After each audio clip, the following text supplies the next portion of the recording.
మరిగే నీటిలో ఇలా పచ్చి కొబ్బరి వేసి చూడండి, ఇంటిల్లిపాది ఇష్టంగా అయితే తినేస్తారు. మనం మార్నింగ్ చేసుకున్న నైట్ వరకు చాలా అంటే చాలా మెత్తగా ఉంటాయి.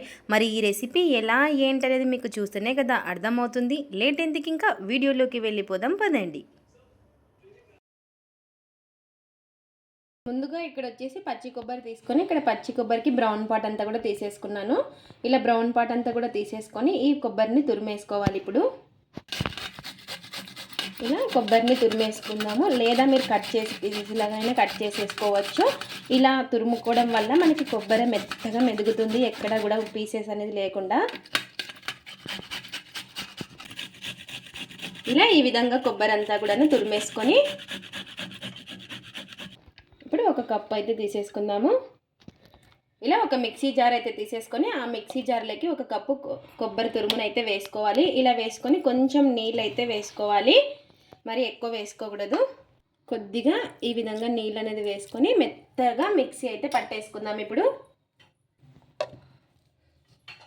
ఇలా ఈ విధంగా మెత్తని పేస్ట్ లాగా ఈ విధంగా మెత్తగా పట్టేసుకోవాలి. ఇలా పట్టేసుకున్న తర్వాత ఒక కడాయి అయితే పెట్టేసుకొని అందులోకి మనం ఏ కప్పుతో తీసుకున్నామో అదే కప్పుతో ఒక కప్పు నీళ్ళు అయితే వేసుకోవాలి. కప్పు నీళ్ళు వేసుకున్న తర్వాత ఇందులోకి రుచికి సరిపడినంత ఉప్పు,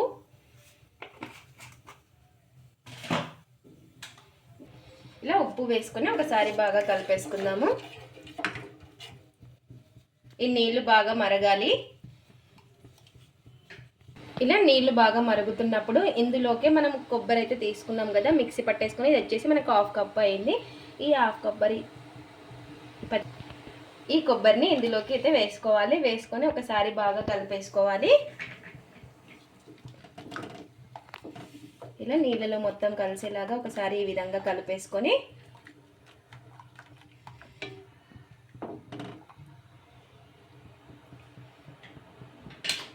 ఇలా కొబ్బరి కొంచెం ఉడికిన తర్వాత ఏ కప్పుతో తీసుకున్నామో అదే కప్పుతో ఒక కప్పు పిండిని అయితే వేసుకోవాలి. ఇలా పిండి వేసేసుకొని మొత్తం ఒకసారి బాగా కలిపేసుకుందాము. ఇదంతా కూడా కలిసేలాగా ఈ పిండి మొత్తం బాగా దగ్గర పడే వరకు కలిపేసుకోవాలి.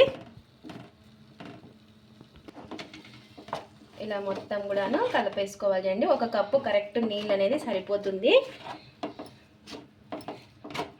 మరి ఎక్కువ వేసుకోకూడదు. మనం పచ్చి కొబ్బరిలో కూడా కొంచెం నీళ్ళు వేసుకొని మిక్సీ పట్టుకుంటాం కదా, చూసుకొని వేసుకోవాలి. ఇలా ఈ విధంగా బాగా దగ్గర పడిన తర్వాత ఇంకా మనం గ్యాస్ అయితే ఆఫ్ చేసేసుకొని ఒక ప్లేట్ అయితే పెట్టేసుకొని కొంచెం గోరువెచ్చ అయ్యే వరకు, ఇప్పుడు చల్లారే వరకు ఒక ప్లేట్ అయితే పెట్టేసుకుందాం. మిగతా ప్రాసెస్ చల్లారిన తర్వాత చూద్దాం. ఇంకా ఇక్కడ వచ్చేసి ఇంకా చల్లారిన తర్వాత చూడండి, ఒక్కసారి ఈ విధంగా చేతితో బాగా కలిపేసుకోవాలి. ఈ పిండిని ఇలా కొంచెం బాగా ప్రెస్ చేసుకుంటూ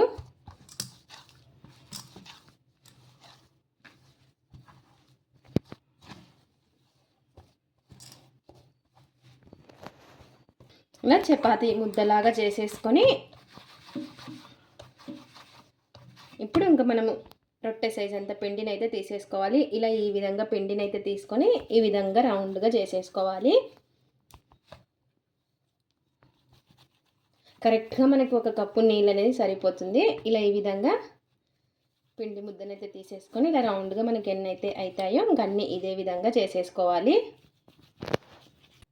ఇలా ఇంకన్నీ కూడా చేసేసుకొని ఇప్పుడు ఒక పిండి ముద్దనైతే తీసేసుకోవాలి. ఇలా ఒక పిండి ముద్దను తీసేసుకొని ఈ విధంగా కొంచెం చేత్తో ఈ విధంగా బాగా ప్రెస్ చేసేసుకొని మనకి కొంచెం సైడ్లకు అనేది చీలకుండా ఉంటుంది. ఇలా ఒక్కసారి అనేసుకొని మళ్ళీ ఒక రౌండ్గా చేసేసుకోవాలి. ఈ విధంగా చేసేసుకొని ఇప్పుడు పొడి పిండి అయితే తీసుకుందాం. నేను వచ్చేసి బియ్యం పిండి తీసుకున్నాను, పొడి బియ్యం పిండి. ఇలా ఈ విధంగా ఒకసారి ఇట్లా పెట్టేసుకొని ఇప్పుడు చపాతీ కర్రతో ఒత్తుకోవడమే. ఇలా ఈ విధంగా ఎక్కువ గట్టిగా ప్రెస్ చేయకుండా ఇలా నిదానంగా ఇలా ప్రెస్ చేసేసుకోవాలి. ఇలా ఒత్తేసుకున్నాక ఒకటి రౌండ్ది ఏదైనా ప్లేట్ కానీ మూత కానీ తీసేసుకొని ఈ విధంగా కొంచెం కట్ చేసేసుకుంటే మనకి షేప్ అనేది రౌండ్గా వస్తుంది. రొట్టె వచ్చేసి ఈ ఎక్స్ట్రా పిండినంతా దాంట్లో పెట్టేసుకుందాము. చూసారు కదా మనకి ఎంత రౌండ్గా వచ్చిందో. ఇలా ఓ ప్లేట్లో అయితే పెట్టేసుకుందాం. ఇంకా పిండి ముద్దను తీసేసుకొని ఈ విధంగా ఒక్కసారి ఈ విధంగా అనేసుకొని ఒత్తేసుకోవడమే. కొంచెం పొడిపిండి అనేది వేసుకొని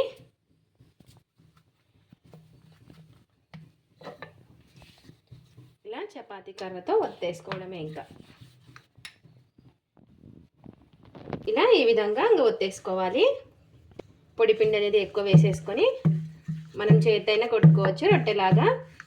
ఇలా ఈ విధంగా ఒత్తేసుకొని ఇప్పుడు మనకి రౌండ్గా ఉండడం కోసం కట్ చేసుకుంటే సరిపోతుంది. మరి అంత మందం ఉండకూడదు, మరి అంత పలుచగా ఉండకూడదు అనమాట. ఇలా ఈ విధంగా ఎక్స్ట్రా పిండిని అంతా కూడా తీసేసుకుందాము. ఇలా ఒకదాని మీద ఒకటి వేసుకున్న అతుక్కోవన్నమాట ఇవి రొట్టెలు వచ్చేసి. ఇంకా ఇక్కడ వచ్చేసి పెన్నం అయితే పెట్టేసుకున్నాను. పెన్నం వేడెక్కిన తర్వాత ఈ చేసి పెట్టుకున్న ఈ రొట్టెని అయితే వేసేసుకోవాలి. ఇంకా నూనె అస్సలు వాడకూడదు. ఇలా ఒక సైడ్ కొంచెం కాలిన తర్వాత ఇంకో సైడ్ అయితే తిప్పేసుకోవాలి. రెండు వైపులా బాగా కాల్చుకోవాలి. మనం కొబ్బరి మిగిలితే ఒక్కసారి ఈ విధంగా కొత్తగా రొట్టెలు ట్రై చేయండి. చాలా అంటే చాలా బాగుంటాయి బియ్యం పిండి పచ్చి కొబ్బరితో.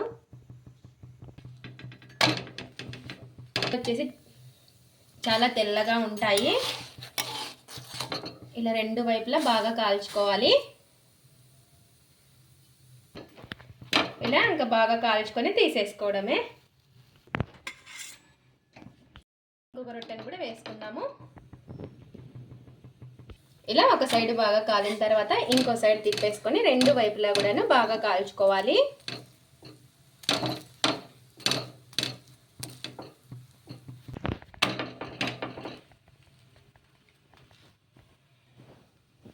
చూసారు కదా మనకి ఎంత బాగా పొంగుతున్నాయో. ఇలా కొంచెం ప్రెస్ చేసుకుంటే మనకి పూరీలు పొంగినట్టు పొంగుతాయి. ఇంకా మనకి ఎన్నైతే ఉన్నాయో ఇంకా అన్ని రొట్టెలు కూడా ఇదే విధంగా చేసేసుకోవాలి. ఎంతో టేస్టీగా ఉండే పచ్చి కొబ్బరి బియ్యం పిండితో రొట్టెలు అయితే రెడీ అయిపోయాయి. చాలా అంటే చాలా మెత్తగా నోట్లో పెట్టుకుంటే కరిగిపోయేలాగా ఉంటాయి. ఏ కర్రీస్లోకైనా చాలా అంటే చాలా బాగుంటుంది. చూసారు కదా ఎంత మెత్తగా ఉన్నాయో. చాలా అంటే చాలా మెత్తగా వస్తాయి ఈ రొట్టెలు వచ్చేసి.